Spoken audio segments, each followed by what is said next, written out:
तीर्थम विद्यातीर्थम विवेकिनां सर्वेषां सुखदं तीर्थम भारती तीर्थमाश्रये। रंगदरातिभंग खगराजतुरंग विपत्परं परोत्तुंग तमः पतंग। रंगदरातिभंग खगराजतुरंग विपत्परं परोत्तुंग तमः पतंग। परितोषितरंग दयान्तरंग सत्संगधरात्मजा हृदय सारसभृंग। निशाचराब्जमातंग शुभांग भद्रगिरिदाशरथी करुणापयोनिधि। ये वेदं पठिंचलोत भुजगं वेशास्त्रमुल्सूचे। ये वेदं पठिंचलोत भुजगं वेशास्त्रमुल्सूचे। ताने विद्याभ्यसनं वनर्चकरि చెంచే మంత్రమోహించే। బోధావిర్భావనిదానము చదువులయ్యాకావు। మీ పాద సంసేవాసక్తియకాక జంతుతతికిన్ శ్రీకాళహస్తీశ్వరా।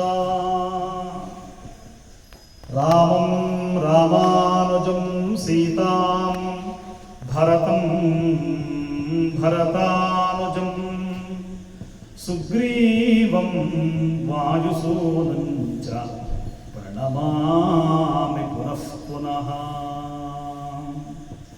సభాయై నమః।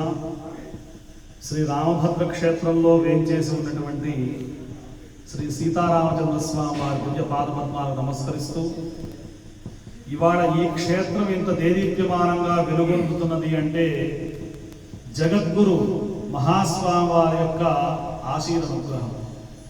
శృంగేరి జగద్గురు వర్యులు వారు ఈ యంత్రాన్ని స్పృశించి ఇచ్చారు అంటే నేను మా సంతోషకు చెప్పాను, సాక్షాత్తుగా శారదా అమ్మవారి యంత్రాన్ని ముట్టుకున్నట్టయ్యా, స్వామి ఇట్లా ముట్టుకొని స్పృశించి ఇచ్చారు। అదే యంత్రాన్ని మట్టపల్లి లక్ష్మీనరసింహస్వామి వారి సన్నిధిలో పెట్టడం జరిగింది। అదే యంత్రాన్ని భద్రాచలంలో రాముల వారు ఎక్కడైతే వెలిశారో అక్కడి యంత్రానికి పూజలు చేయడం జరిగింది। అదే యంత్రాన్ని దుర్గా అమ్మవారు, కనకదుర్గా అమ్మవారు విజయవాడ, నేను నిన్ననే వెళ్ళొచ్చాం అమ్మవారి దగ్గరికి, ఆ దుర్గా అమ్మవారి పాద సన్నిధిలో యంత్రాన్ని పూజ చేయడం జరిగింది।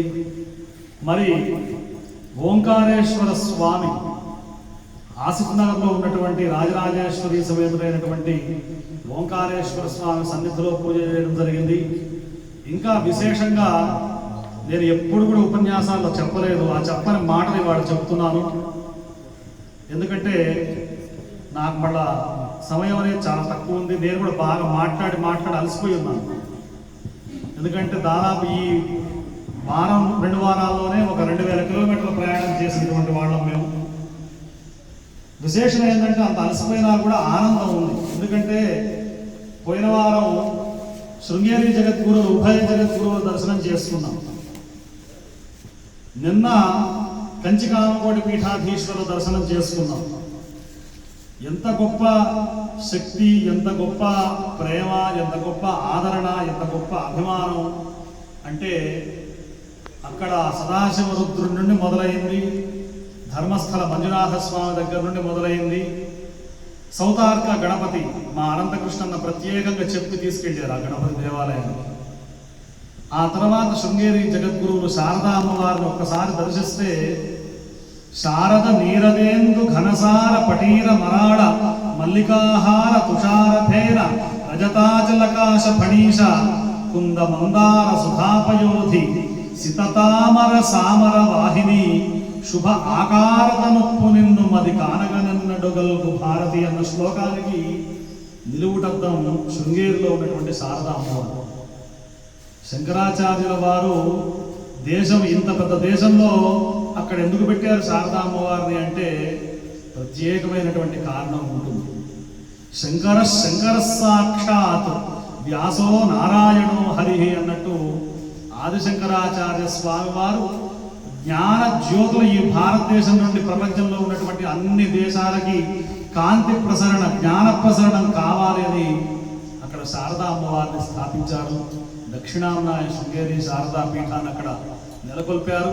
అవిచ్ఛిన్నమైనటువంటి ఆ గురు పరంపరలో వచ్చినటువంటి మా భారతీయ తీర్థ మహాస్వామి వారు చాలా అవ్యాజ కరుణామూర్తులు, దయాంతరంగులు. చూడడానికి గంభీరంగా స్వామి కనపడతారు కానీ వారి యొక్క హృదయం గన్న. మా మట్టపల్లి లక్ష్మీ నరసింహస్వామి కూడా చాలా మీసాలతో, ఆ తిరునామాలతో, శంఖచక్రాలతో వెళితే ఆ గుహలో మహాగాంభీర్యంగా కనపడతాడు. అందరూ కూడా నరసింహస్వామి ఉగ్రదేవత కదండి, ఆయన చాలా చండ ప్రకోపంగా ఉంటాడు, చండ ప్రచండంగా ఉంటాడు అంటే మా కేశవ తీర్థస్వామి వారు ఒక మాట చెప్పారు. ఎంత భయంకరోద్ధృత మృగేంద్ర ముఖంబును పైకి దాల్చితో. చూడడానికి భయంకరంగా ఉంటాడు నరసింహస్వామి.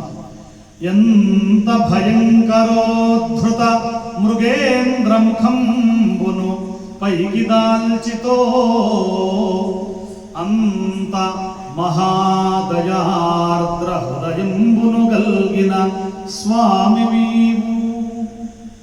ఎంత భయంకరంగా కనపడుతున్నా అప్పుడే తీసిన వెన్నపూసెట్టున నీ మనసట్లయ్యా నారసింహ ప్రభు అని చెప్పి కేశవ తీర్థ స్వామి వారు నరసింహోపాసనంలో సంకీర్తనం చేశారు. కాబట్టి స్వామి భారతీ తీర్థ స్వామి అట్లా ఒక్కసారి చూస్తే, వారు ఒకసారి అనుగ్రహిస్తే ఇక కానిదంటూ ఏమీ లేదు. వారు 36వ పీఠాధిపతులు. శృంగేరి వారు దర్శనం చేసుకున్నాం.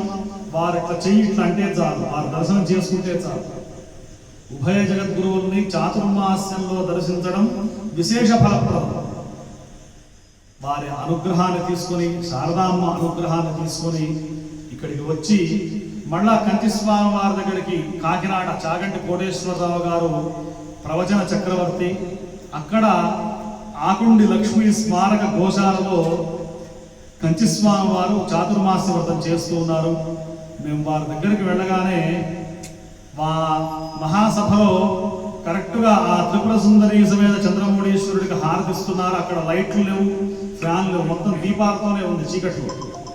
అక్కడ మమ్మల్ని మేము ఎక్కడ నిలబడ్డామండి అంటే సభలో చుమ్మరు ఎక్కడో ఒక బుట్టలో పూలు వందు పళ్ళు పట్టుకొని నిలబడితే స్వామి హారతి ఇస్తూ ఒకసారి అట్లా చూశారు మమ్మల్ని, మన పిల్లలు వచ్చారు అని. ఆ తర్వాత వారు ఎప్పుడైనా దర్శనానికి వచ్చారో మేమే మొట్టమొదటి వెళ్ళి నమస్కారం చేస్తే ఆ స్వామి తల్లి ఏం చేస్తుందండి అంటే పిల్లగాడి కడుపు చూస్తుంది. మేము మొన్న శృంగేరి వెళ్ళాము. మా అనంతకృష్ణ అన్న, మా సతీష్ అన్న, మా తేజ శర్మ, మా భాస్కర్, మేమందరం ప్రత్యక్ష సాక్షులం. ఇదేదో కథని ఊహించి దాన్ని కల్పన చేసి నేను చెప్పట్లేదు, ఉన్న విషయాలు ఉన్నట్టే చెబుతున్నాను. శృంగేరి మేము వెళ్ళే సమయానికి మధ్యాహ్నం 3:30 అయింది. బ్రహ్మాండమైన ఆకలి. శారదా అమ్మవారి ఇప్పుడు పద్యాలు, శ్లోకాలు, చదువు, సంధ్య ఇది కాదురా, చక్కగా మీరు మృష్టాన్న భోజనం చేయండి నా ప్రసాదం అని చెప్పి అన్నపూర్ణ అవతారంగా ఆమె మమ్మల్ని కూర్చోబెట్టి భోజనం పెట్టింది. ఏం చూస్తుందండి తల్లి అంటే పిల్లల యొక్క కడుపును చూస్తుంది. వాడు తిన్నాడా లేదా? తల్లి ప్రేమని మించిన ప్రేమ లేదు, తల్లిని మించిన దైవం లేదు. మరి మామూలు తల్లులకే ఇట్లా ఉంటే మరి ఆమె అమ్మలగన్నా అమ్మ అయినటువంటి సరస్వతి అమ్మవారు ఎంత ప్రేమగా భోజనం పెట్టి ఆ భోజనం చేసిన తర్వాత మేము 4 మాటలు చెప్పగలిగాం అక్కడ జరిగినటువంటి సంఘటన.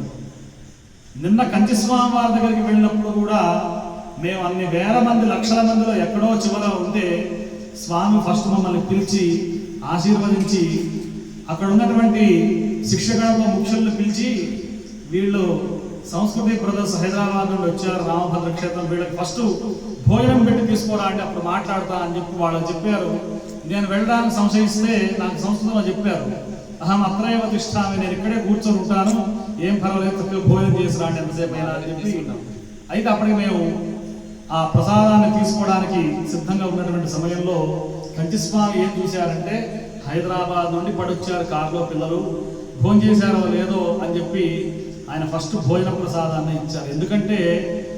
ఎందుకు ఈ మాటలు చెబుతున్నా, ఏదో భోజనం చేశాము ఇవి కాదట. మహాభారతంలో ఏం చెబుతాడు అంటే, శ్రీకృష్ణ స్వామి రాయబారానికి వచ్చినప్పుడు దుర్యోధనుడు అంటాడు, బంగారు పళ్ళెంలో 1000 వెరైటీలతో భోజనం పెడతానయ్యా శ్రీకృష్ణ స్వామి అంటే, కృష్ణుడు ఏమన్నాడంటే, విదురుడు పేదవాడు నిను విందుకు పిల్వక వెళ్ళినావహో. విదురుడు ఇంట్లో నేను భోజనం చేస్తా అన్నాడు.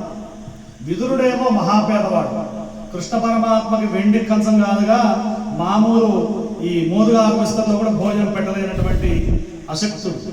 కానీ కృష్ణ పరమాత్మ సామాన్యుడా, నాకు బంగారు కంచంలో వజ్రాలు మణులతో పొదిగినటువంటి కంచాలను నేను భోజనం చేయనయ్యా, విదురుడు ఇంటికి వెళ్ళి నేను భోజనం చేస్తా అని చెప్పి కృష్ణుడు చెప్పాడు. అప్పుడు విదురుడు అనుకున్నాడు, స్వామి ఇవాళ మా ఇంటికి వచ్చాడు, అద్యాష్టమి చ నవమి చ చతుర్దశి చ.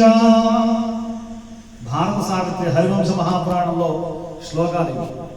విదురుడు ఏం చెప్పాడంటే, అద్యాష్టమి చ నవమి చ చతుర్దశి చ.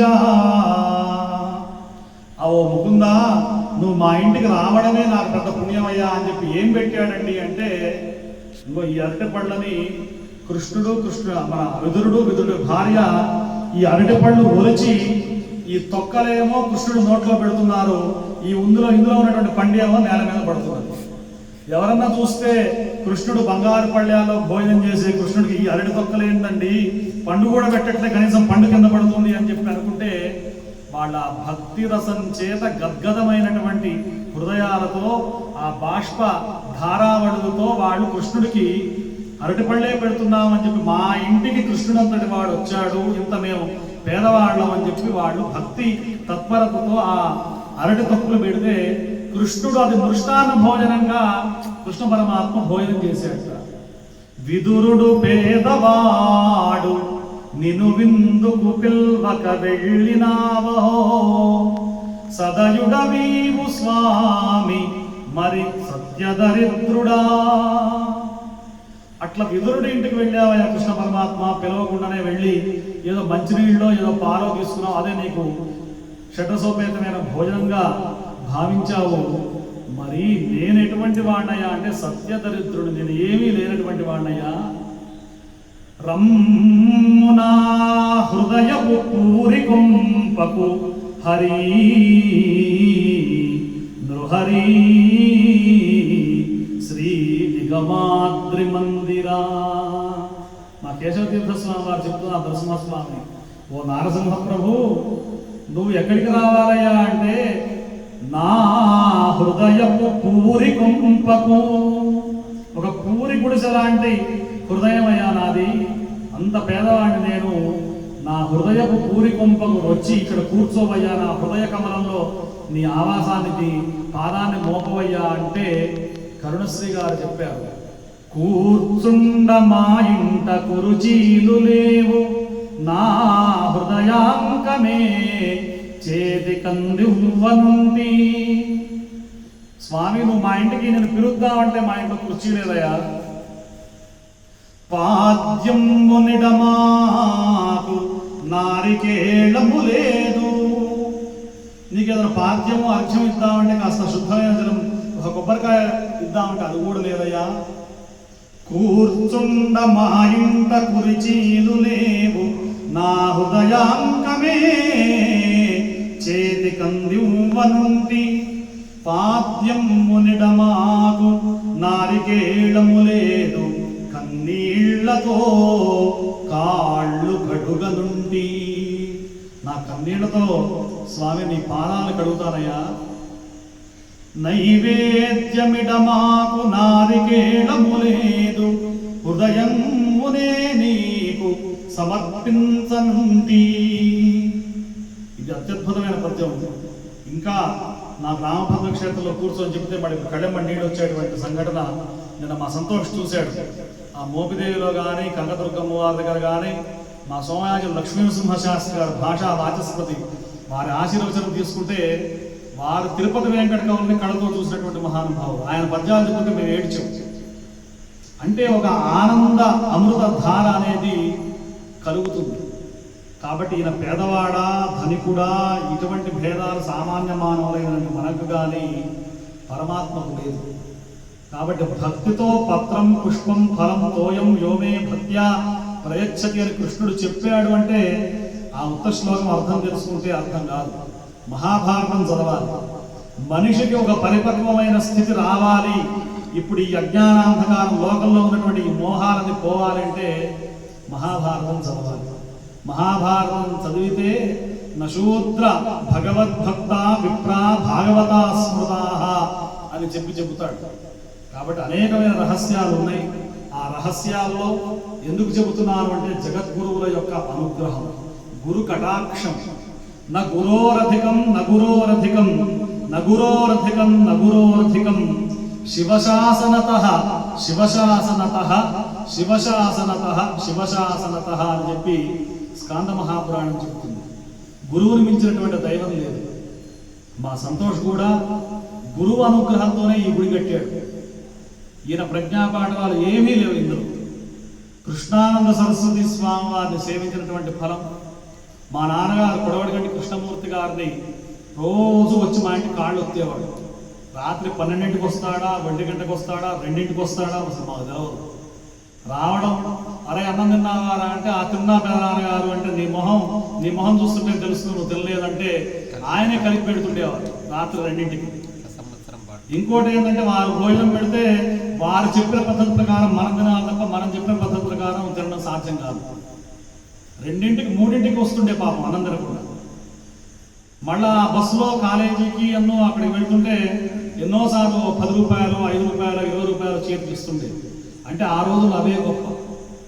సంతోష్లో ఏంటంటే మేము అసలు ఏ గుడికి వెళ్ళాం, రామభద్ర క్షేత్రానికే వస్తాం. నాకు అసలు ఇప్పుడు సమయం అసలే లేదు ప్రస్తుతం. నేను ఇష్టం వచ్చినట్టు మాట్లాడి నాకు గొంతు నొప్పి పుడుతుంది, అలసట ఉంది, 2000 కిలోమీటర్లు తిరిగినటువంటి ఇది ఉంది. అన్నా పునర్వసు కళ్యాణం మీరు తప్పకుండా రావాలి. తప్పకుండా వస్తా సంతోష్, నువ్వు ఇన్నిసార్లు చెప్పాల్సిన అవసరం లేదు. నేను వచ్చే పరిస్థితి లేదు. కానీ ఈ రామభద్రస్వామి యొక్క మహిమ, రామభద్రస్వామి కింద ఉన్నటువంటి యంత్రానికి మహిమ, ఇప్పటి వరకు మీకు ఆ జగద్గురువుల గురించి చెప్పాను. ఆ యంత్రానికి ఒకటే చెప్పాను నేను సంతోష్కి. అన్ని శుద్ధమైన అక్షరాలతో చేయించి మన భారతీయ తీర్థస్వామి వారు ముట్టుకున్న తర్వాత ఈ యంత్రానికి 40 రోజులు నేను పూజ చేస్తా సంతోష్. నీకు తెలవదు ఈ యంత్రానికి పూజ చేయాలి అంటే. అసలు ఆ యంత్రానికి పూజ కూడా ఇట్లా జపం చేసి ధారాదత్తం చేస్తారని సంతోష్ కూడా వినడమే తప్ప చూడలేదు ఎప్పుడు. 40 రోజులు చేశాడు మా ఇంట్లో పూజ. మా తేజ కూడా చూశాడు. ఆ యంత్రానికి ప్రతిరోజు పూజ, పొద్దున సాయంత్రం రామాయణ పారాయణం, సుందరకాండ పారాయణం. మా అమ్మ కూడా రోజు రకరకాల నైవేద్యాలు ఆ ఫోటోలన్నిటితో సమాహారం చేసి SRBCలో పెడతాం. అంత అద్భుతంగా యంత్రానికి పూజ జరిగింది. ఆ యంత్రం కూడా పెట్టడం, ఆ ముహూర్తంలో ఆ రామ మాడలు పెట్టడం, దాని గురించి నేను ఎక్కువ చెప్పను. ఎందుకంటే అది పెద్ద రామ మాడల గురించి చెప్తే శ్రోత్కర్ష అవుతుంది. ఇంకా మీరు ఇంకెవరైనా చెప్పుకోవచ్చు. మా అనంతకృష్ణ ఒకసారి ప్రవచనాలు చెప్పాడు, మా సంతోష్ కూడా చెప్తాడు. ఇక్కడ రామ నృసింహుడుగా నిన్న మట్టపల్లి నరసింహస్వామి దగ్గర ప్రధాన అర్చకులు మాట్లాడుతూ మీరు ఆ యంత్రం తీసుకెళ్లేటువంటి రోజు ఈ ఆదిశేషుడు మించి ఆ పూలమాల ఇట్లా జాలువారిందయ్యా అంటే ఆ యంత్రంలో ముక్కోడు దేవతలు వచ్చి కూర్చున్నారు అని చెప్పి ఆయన ఒకటే మాట చెప్పాడు. ఆ గుహా గర్భంలో చెప్పినటువంటి మాట దాదాపు మేము గంటన్నర ఉన్నాం ఆ లోపల. అప్పుడు చెప్పినటువంటి మాటలకి మళ్ళా గద్గదమైంది. ఎందుకంటే పలికించు విభుండు రామభద్రుండట అంటే మనం నడిచేది, నడిపించేది, కదిలేది, కదిలించేది, చూసేది, చూపించేది, అడిగేది, అడిగించేది అన్నీ కూడా రామచంద్రస్వామి తప్ప మనం ఎవ్వరం కూడా ఏమీ చేయట్లేదు. ఎవరైనా నేను రాముడికి ఇన్ని అడ్డుపడ తీసుకొచ్చి పెట్టాను అంటే అవివేకమే అవుతుంది. రాముడి యొక్క సంకల్పం లేనిది మనం ఏదీ చేయలేదు. అంత అద్భుతమైనటువంటి క్షేత్రం మన రామభద్ర క్షేత్రం. కంచిస్వామి వారు ఇక్కడికి మొన్న అడుగుపెట్టిన దగ్గర నుండి అనేకమైనటువంటి శుభ విశేషాలు కలుగుతున్నాయి. ఇంకొక అనౌన్స్మెంట్ మీ అందరికీ కూడా చేస్తాను.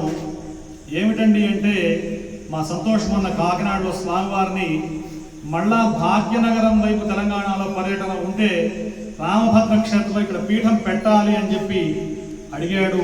మేమిద్దరం అడిగాము.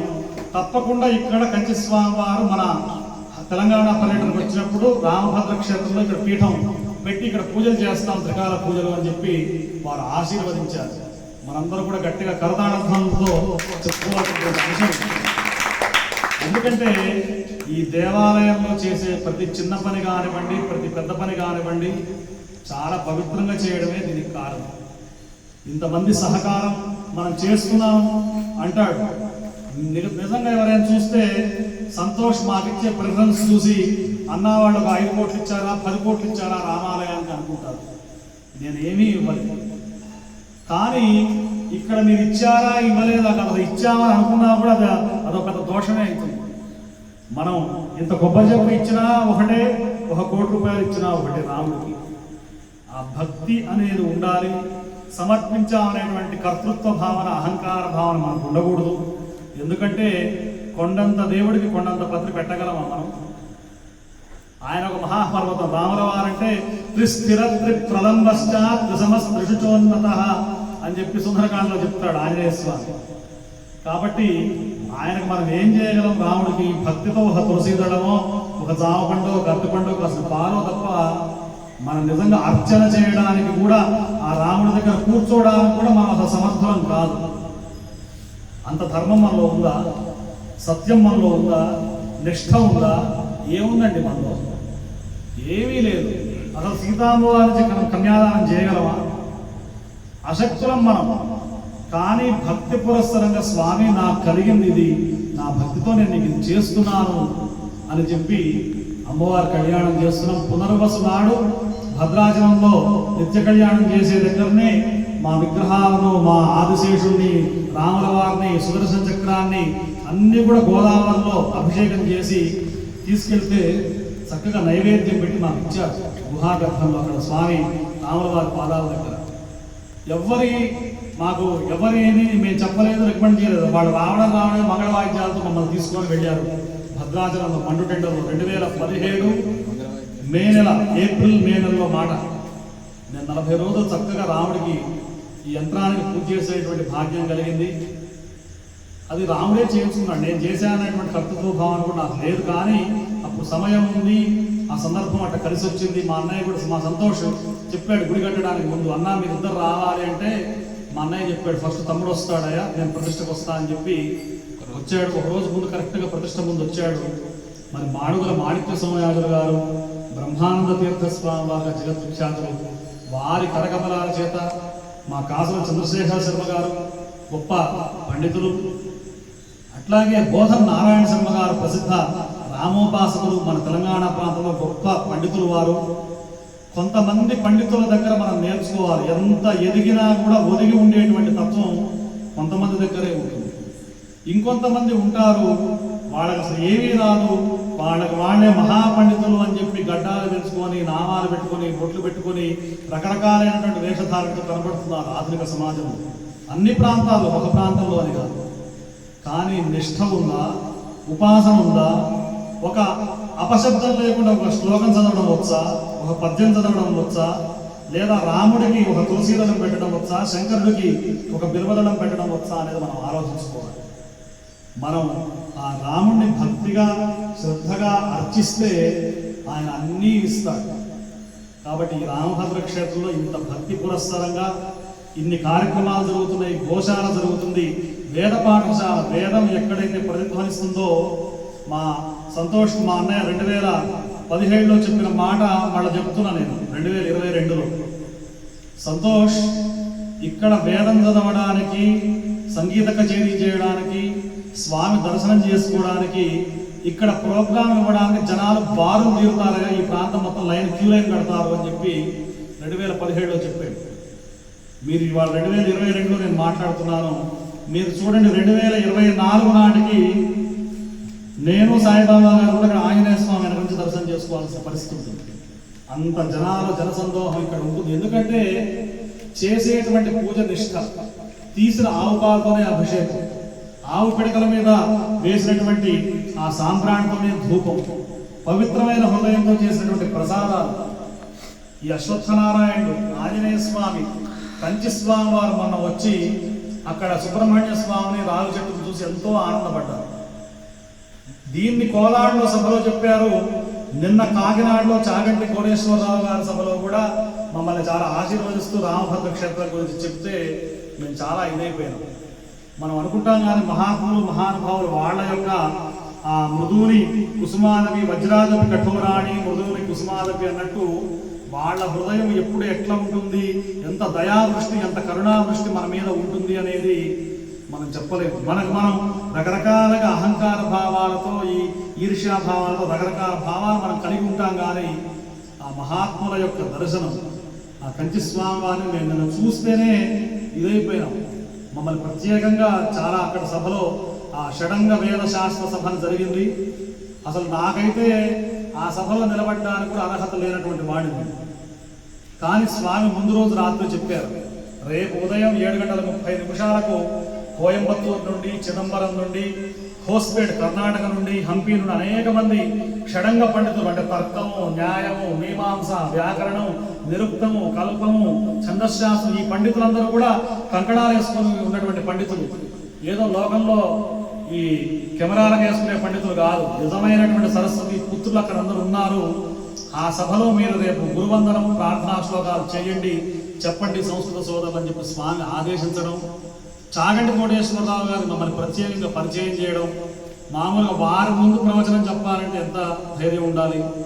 కానీ స్వామి అక్కడ చెప్పించి ఆశీర్వదించి మళ్ళా రామభద్ర క్షేత్రానికి వస్తామయ్యా అని చెప్పి ఆశీర్వదించడం నిజంగా చాలా గొప్ప అనుభూతిని కలిగింది.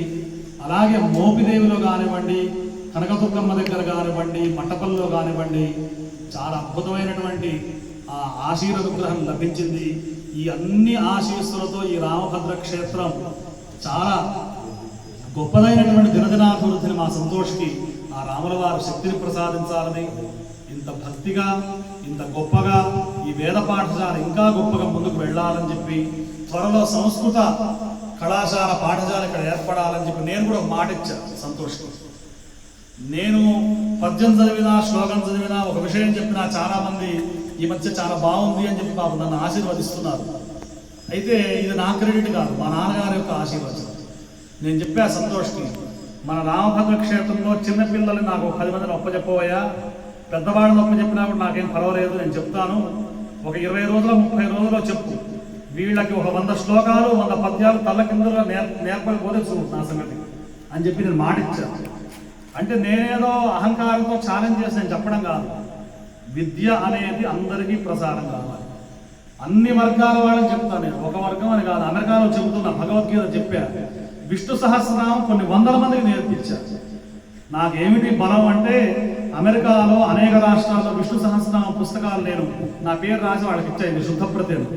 ఎవ్వరు పుస్తకం తీసి చదివినా కానీ గురువు గారు మిమ్మల్ని ఒక్కసారి మేము విష్ణు సహస్రనామం చేయగానే గుర్తు చేసుకుంటామండి అని చెప్పి అంటారు. నాకు అంతకు మించిన బలం ఇంకోటి ఏమీ లేదు.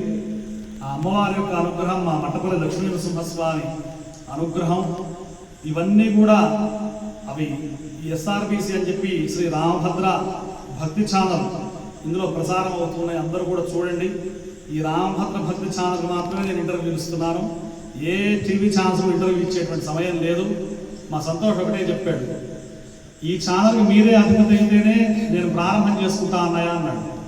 నేను ఎందులో కూడా ఏ సంఘాల్లో సభ్యుడిగా కానీ, అధ్యక్షుడికి కానీ, గౌరవాధ్యక్షుడు కానీ, ట్రస్టీ మెంబర్స్ కానీ, నేను ఎక్కడ భారతదేశంలో ఉన్న ఏ సంస్థలు లేదు. నా పేరు లేకుండా అయితే నువ్వు పెట్టుకోవాలి, నేను మాత్రం నేను ఎక్కడ కూడా సంతకం పెట్టాలి, మీరు అధ్యక్షులు లెటర్ ప్యాడ్ కొట్టిస్తామంటే మాత్రం నేను ఉండను, నాకు అదొక నియమం. కానీ మీరు మాత్రం మీరు మొత్తం అన్నిటికీ మీరే ఉండాలి అని చెప్పి మొన్న కంచి స్వామి వారు కూడా ఈ రామభద్ర క్షేత్రం అంటే అసలు ఎవరిదైనా రామభద్ర క్షేత్రం అంటే లోకంలో ఏమనుకుంటున్నారంటే సాంస్క్రిట్ బ్రదర్సే దీని యొక్క ఓనర్సు, సంతోష్ అనే ఆయన ఒక మామూలు వ్యక్తి అని చెప్పి అనుకుంటే నేను అన్నా, సంతోష్ అట్లా వింటే ఫీల్ అవుతాడండి, మీరు అట్లా అనకండి అంటే సంతోష్ ఒకటే చెప్పాడు మొన్న మా ఇంటికి వచ్చి కూడా, అన్నా వాళ్ళు అట్లా అంటే నాకు అదే సంతోషం తప్ప నాకు అసలు నేను ఏమాత్రం కించిత్ కూడా నాలో బాధ కానీ వేరే భావన కానీ లేదు. నేను రాముడు ఈ గుడి కట్టడానికి స్తంభాలలో ఇసుక ఉన్నప్పుడు వచ్చాను. 2017 ఏప్రిల్లో మా అనంతకృష్ణన్న మా తేజ తీసుకొచ్చారు నన్ను ఫస్ట్ ఇక్కడికి తీసుకొచ్చి ఇక్కడ ఉగాది పంచాంగ పఠనం చెబితే నేను అనుకున్నా ఈ రావి చెట్టు దగ్గర ఇంత మూలన ఈ గుడి కట్టాడు ఈ అబ్బాయి, ఉత్తరం దిక్కు వైపు పెట్టి ఈ స్తంభాలను చూపించాడు, ఇది ఇసుకుంది, అసలు ఎట్లా కడతాడో ఏందో అని చెప్పి నేను కూడా అసలు ఒక నిమిషం చాలా ఇదైపోయింది. 2 నెలల్లో ప్రతిష్ట అయిపోయింది. నిన్న మంటపంలో కూడా చెప్పాం, 2 ఏళ్ళు 3 ఏళ్ళు పట్టే దేవాలయం 6 నెలల్లో ప్రతిష్ట అయింది. అంటే ఆ భారతీయ తీర్థ స్వామి వారి సంకల్పం. వెళ్ళగానే రామభద్ర క్షేత్రాలని అసలు స్వామి విధుశేఖర స్వామి మమ్మల్ని చూసి మొన్న సమయం లేదు లేదా అప్పుడే వచ్చేవాళ్ళని ఈసారి విజయయాత్ర తప్పకుండా వచ్చి ఆశీర్వదిస్తామని చెప్పి వారు ఎంతో ప్రేమగా మమ్మల్ని ఆశీర్వదించారు. అంటే గురువుల యొక్క అనుగ్రహం ఉంటే సాధ్యం కానిది ఏదీ లేదు. ఆ గురువుల అనుగ్రహం ఉంది కాబట్టి సంతోషంతో చక్కగా ఈ దేవాలయాన్ని చేస్తున్నాడు. నేను ఒకటే చెబుతాను, మనం ఎవరైనా కూడా నాది నేను అనే భావన లేదు, పనికిరాదు. ఎస్ఆర్టీసీ ద్వారా చూస్తున్నటువంటి రామభద్ర కుటుంబ సభ్యులు అందరం కూడా కర్తృత్వ భావన పనికిరాదు. మనం సమర్పిస్తున్నాం. నేను ఒక రూపాయి పావలా సమర్పిస్తాం అనుకున్నా సమర్పిస్తున్నాను. ఈయన 11 రూపాయలు ఇస్తాడు, ఆయన 21 ఇస్తాడు, ఆయన 5 రూపాయలే ఇస్తాడు. మనం ఇచ్చామని కాదు, అసలు మనలో ఆ భావన కలిగిందా లేదా అని చెప్పి రాముడు చూస్తాడు. కాబట్టి ఆ రామచంద్ర స్వామి రామభద్ర స్వామి విశేషమైనటువంటి అనుగ్రహాన్ని ఈ పునర్వసు కళ్యాణ మహోత్సవంలో ఉన్నటువంటి అందరికీ అనుగ్రహించాలి. అందరి మీద ఆ శక్తి ప్రసారం కావాలి. విద్యార్థులకు విద్యాబుద్ధులు, వ్యాపారవేత్తలకు ధనాభివృద్ధి, అందరికీ ఇక్కడికి వచ్చి కోరుకుంటే నెరవేరని వాడు లేదు. నేను అమెరికా నుంచి వచ్చిన జనాలు ఇక్కడ పంపిస్తాను, వెళ్ళి అక్కడ కొబ్బరికాయ కొట్టుకుని రాండి అని చెప్పి. కాబట్టి గోశాలకు మన చేయూతను అందించాలి. ఒక్క గోవుకి మీరు గ్రాసాన్ని పెడితే అది మహాపుణ్యం మీ వంశానికి. రాముడికి ఒక పండు పెట్టిన దానికన్నా గోవుకి ఒక అరటిపండు పెడితే మీకు చాలా పుణ్యం వస్తుంది. అంటే ఇక్కడ పెట్టద్దనే ఉద్దేశంతో నేను చెప్పట్లేదు, దానికి అంత పుణ్యం చెప్పారు. మూగ జీవులకి ఒక్క గోవులే కాదు, మా అనంతకృష్ణను అడగండి, శృంగేరి వెళ్ళాం, ఎక్కడికి వెళ్ళినా కానీ మాతో అనేక జీవులు మా ఇక్కడ వస్తూనే ఉన్నాయి. మేము ఎక్కడ తింటే అవి కూడా తింటూనే ఉన్నాయి, వాటికి కూడా పెడుతూనే ఉన్నాం. పెడుతున్నామంటే పెట్టామని కాదు, ఆ భావన సంబంధంలో కలగాలి. మీరు కాకి అన్నం పెట్టరా, మీ ఇంట్లో చీమలకు అన్నం పెట్టరా, మీ ఇంటి ముందుకు వస్తే మీరు అరటిపండు ఇవ్వరా, ఇంత బియ్యం పెట్టరా, మీ ఇంటికి ఎవరైనా ఆకలితో దప్పికతో వస్తే మంచినీళ్ళు పోయారా, ఎందుకు రాదండి కరోనా? అసలు ధర్మం ఎక్కడుంది? ఇంటికి వస్తే మీరు వైఫై పాస్వర్డ్స్ చెప్తారా, మంచినీళ్ళు ఇవ్వరా ఎవరికి? ఎందుకు రాదు కరోనా? పాపం మొత్తం ఎక్కడుంది? మానవుల్లోనే ఉంది. ఇంతకుముందు ఎవరైనా రోడ్డు మీద కనబడితే ఏమండి బాగున్నారా, ఏంది మీ పరిస్థితి, అన్నం తిన్నారా, ఆకలి అవుతుందా అని అడిగేవాడు. దప్పికైతుందా, మంచినీళ్ళు తాగండి మా ఇంట్లో, అసలు మజ్జిగ తాగిపోండి, లేదా ఈ అరటిపండు తినండి అని ఇచ్చేవాడు. మనమంతా ఫోన్ల ప్రపంచంలోనే, ఆధునిక ప్రపంచంలోనే. నేను ఒక మాట చెప్తున్నా, నేను ప్రపంచంలో అన్ని చాలా దేశాలు తిరిగిన వాడిని, భారతదేశంలో యువత కానీ మన సామాన్యులు ఉపయోగిస్తున్నటువంటి ఫోన్ని వేరే దేశాల్లో ఎవరు ఉపయోగించట్లేదు, మనమే ఉపయోగిస్తున్నారు. టూ మచ్ ఫోన్ యూజింగ్ ఎవరంటే ఇండియన్స్. అందులో వాట్సాపే కానివ్వండి, యూట్యూబే కానివ్వండి, ఫేస్బుకే కానివ్వండి, గూగుల్ కానివ్వండి, ఏదన్నా కానివ్వండి. అసలు నువ్వు ప్రశాంతంగా కూర్చొని ధ్యానం చేయలేకపోతే ఇంకెందుకండి? మన వాళ్ళు తల ఎత్తుకొని తిరుగురా అంటే మనం ఎప్పుడు ఫోన్లోనే తల దించుకొని మనం ఆ ఫోన్ చూసుకుంటూ తల దించుకొని అవమానంగా ఉంటున్నాం. కాబట్టి మన ధర్మాన్ని ఆచరిద్దాం, మన సంస్కృతిని పాటిద్దాం. సర్వే జనాః సుఖినో భవంతు, సమస్త సన్మంగళాని భవంతు. జై శ్రీరామ్. చాలా ధన్యవాదాలు. సమయం కోరుతుంది, ఒకటి మాటతో ముగిస్తాం. ఈ జీవితానికి ఇంత ధర్మకార్యాలు చేస్తున్నందుకు కారణం ఆ లక్ష్మీ నరసింహస్వామి వారి యొక్క అనుగ్రహం మాత్రమే. మంటపల్లి లక్ష్మీ నరసింహస్వామి అనుగ్రహమే. అంటే కృష్ణానంద సరస్వతి స్వామి వారి ఆశీస్సులతో సహా